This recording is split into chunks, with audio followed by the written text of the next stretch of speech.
Vamos a tratar las modificaciones que ha habido en el Código Penal por la Ley Orgánica 1/2015 relativas a los delitos contra el patrimonio. Y en esta primera parte de delitos contra el patrimonio vamos a tratar los delitos que se refieren a hurto, al robo y a la estafa. Todas las modificaciones, tanto en sus tipos básicos, tipos nuevos o tipos agravados, que han podido surgir como consecuencia de esta modificación del Código Penal, que es una modificación acertada a nuestro juicio, ya adelantamos, en estos delitos contra el patrimonio. Bien, en primer lugar, en cuanto al delito de hurto, lo que se hace es suprimir, como no puede ser de otra manera, la falta de esa naturaleza cuando no superaba la sustracción los 400 euros. A partir de ahora, cuando no supera los 400 euros la sustracción mediante la conducta de un delito de hurto, es decir, sin violencia, intimidación ni fuerza en las cosas,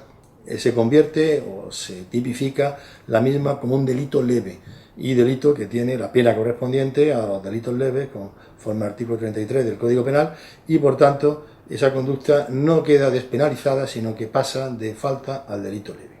En segundo lugar, en el delito de hurto, y es la segunda modificación específica que recae sobre este tipo penal, se encuentra en la conducta de neutralizar o de eliminar aquellos dispositivos de alarma o guarda que se han instalado en prendas o en cosas, en bienes muebles, y que una vez neutralizados pueden ser sustraídos sin que salte esa alarma, sin que se ponga en guarda o en vigilancia a aquellas personas que están al tanto o que están controlando esos objetos muebles. Este tipo penal es importante, puesto que esa conducta no estaba penalizada. Se podría incluir en algunos casos los delitos de daños, un daño que también sería en su momento falta,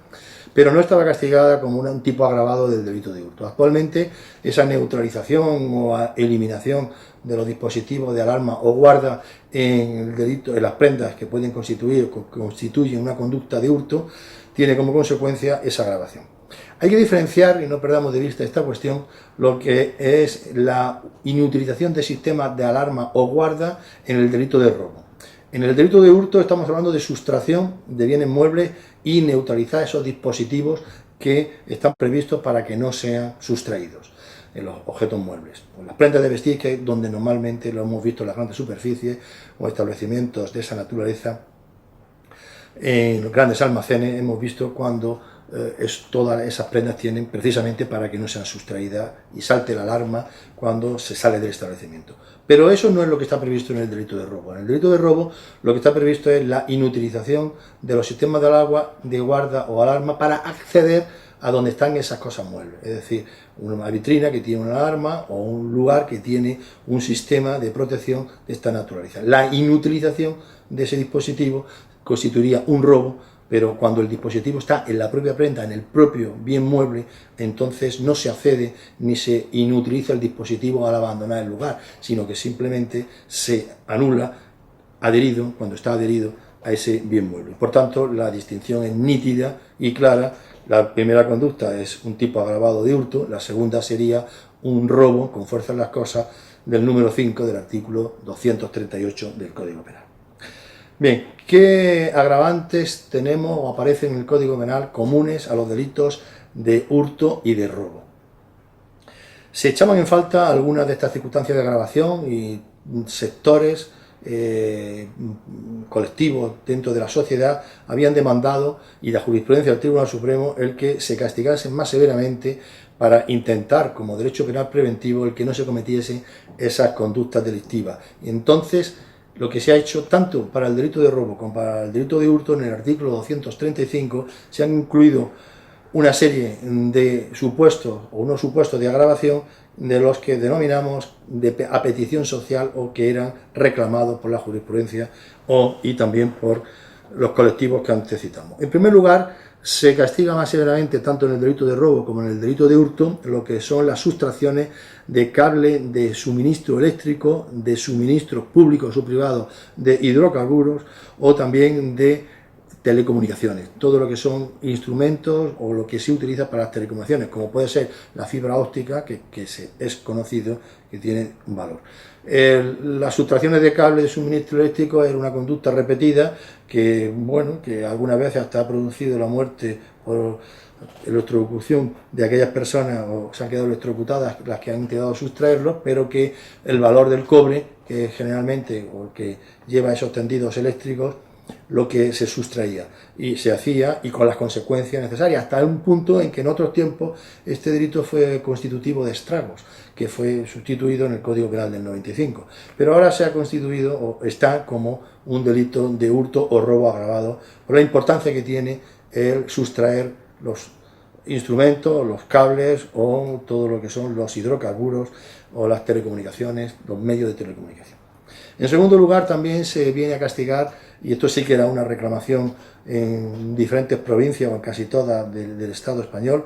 los productos agrarios o ganaderos, y no solamente los productos agrarios o ganaderos que están desprotegidos en zonas en las que no hay viviendas o no hay vigilancia por parte de las fuerzas y cuerpos de seguridad o escasa vigilancia, se castiga más severamente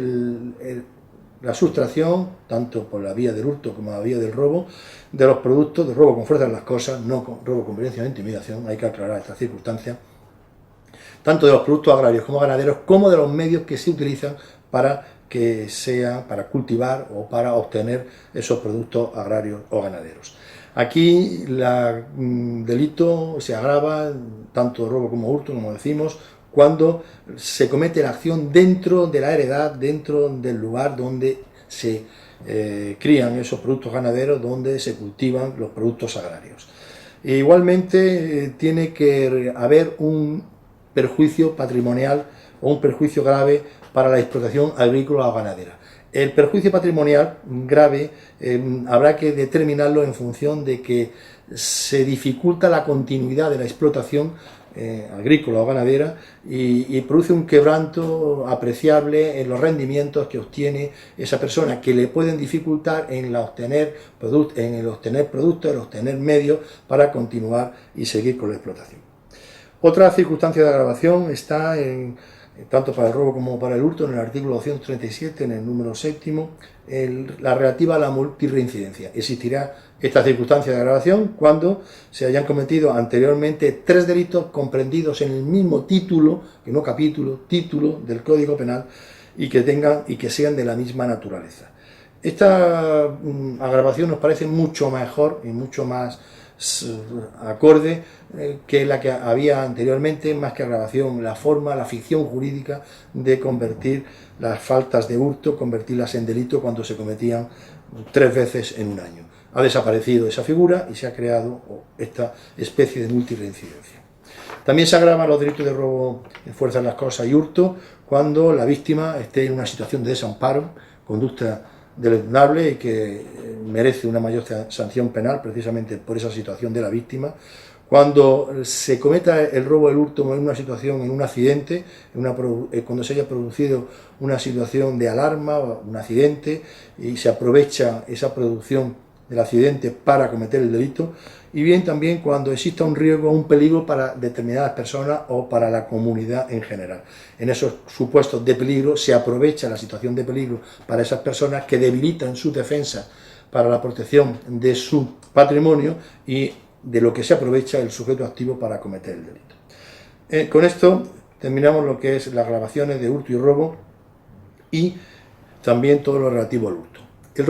robo no ha sufrido una gran modificación, tanto el robo con fuerza de las cosas como el robo con violencia e intimidación de las personas, pero sí las suficientes como para determinar que son importantes, que son y que tienen relevancia a la hora de la aplicación y del activo penal y la defensa de los bienes muebles que se hacen en estos tipos delictivos. En primer lugar, en el delito de robo con fuerza de las cosas hay una novedad importante, que la fuerza de las cosas solo se cometía o servía para aplicar o para apreciar el delito de robo cuando se causaba para acceder al lugar donde estaban las cosas muebles. Había situaciones absurdas en las que personas entraban en establecimientos, en empresas, en locales, en tiendas, se quedaban escondidos en los aseos, en otros lugares, y después salían rompiendo una ventana, destrozando un sistema de alarma o destrozando una pared o inutilizando, como decíamos, sistemas de guarda. En esos supuestos no había delito de robo, no tenía mucho sentido. Actualmente el Código Penal modifica el artículo 237 y ya sí establece que al abandonar un lugar, cuando se abandona el lugar y se causa la fuerza de las cosas, no solamente para acceder, sino también para abandonar, se produce el robo con fuerza que estamos tratando. Los robos con violencia e intimidación también han sido objeto de modificación. Modificación en el sentido de que la violencia e intimidación solo recaía sobre el sujeto pasivo de la víctima. Se amplía esa violencia e intimidación y también constituye delito grave de esta naturaleza cuando se produce la violencia e intimidación no solamente al cometer el delito, sino para proteger la huida la huida de la persona que está cometiendo el delito. Es decir, la persona utiliza violencia e intimidación para protegerse él en la huida cuando ya ha cometido la sustracción. Se podría plantear aquí un problema de consumación del delito, pero realmente, como no existe todavía disponibilidad, está todavía el delito sin consumarse, no hay disponibilidad del objeto mueble y por tanto el delito sigue en esa fase previa a la consumación. Por tanto, el causar violencia e intimidación protegiendo la huida el sujeto activo del delito respecto del pasivo, pues también encaja perfectamente en lo que es la comisión del delito con esa violencia de intimidación. Y por último, también se puede apreciar violencia de intimidación y constituirá delito de esta clase, de esta naturaleza, cuando se aplique esta a las personas que acuden en defensa de la persona o que le persiguen o que están protegiendo o defendiendo a la víctima, que acuden en auxilio, en definitiva, como dice textualmente el Código Penal en ese artículo 237. También nos parece correcto porque la violencia de intimidación que no se proyecta sobre el sujeto pasivo, sino terceras personas que auxilian al sujeto pasivo, también es digna de encajar en este tipo penal. Bien, el robo con fuerza en las cosas también se ha ampliado a cuando el robo no solamente se comete en edificios locales abiertos al público, sino también cuando se comete en horas de apertura o fuera de las horas de apertura. Cuando se comete dentro de las horas de apertura ya estaba previsto antes de la reforma, y cuando se comete fuera de las horas de apertura se atenúa la responsabilidad criminal. ¿Por qué se atenúa la responsabilidad criminal cuando se comete un robo con fuerza en las cosas fuera de las horas de apertura del local o del establecimiento? Porque no hay riesgo de que un robo con fuerza en las cosas, se convierta en un robo con violencia e intimidación porque está cerrado. Entonces, esa falta de riesgo fuera de las horas de apertura, porque no hay personas dentro del local o establecimiento, motiva que se atenúe la pena.